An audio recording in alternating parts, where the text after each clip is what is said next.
салому алайкум тамошобинони муҳтарам, бинандагони гиромӣ. Бародарои имрӯз мо асминенӣ мекунем.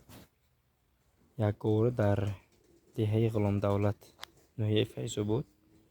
Ина бочки азодмон сасуда, ини аппаратомон, инами гови сиёҳ қаталабшидагай нишона мекунега. Ин гов қаталабшидай чӣ хел ба хоҳиш омадагай.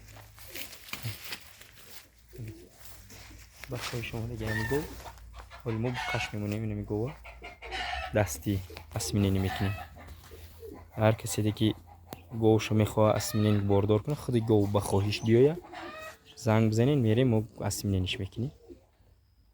Дорем пародаи сементал, шведӣ, баъд алла дорем. ҳозирашда сементали Эрон, сементалои Хуросон, баъд шведои хубан, баъд аллои хуб. Иншоалло пародаи хуб дорем. Каседе ки дар корай сасуд, сперма дар корай масабаро асминенӣ гап зане, иншоалло хизмати худро дариғ намедорем.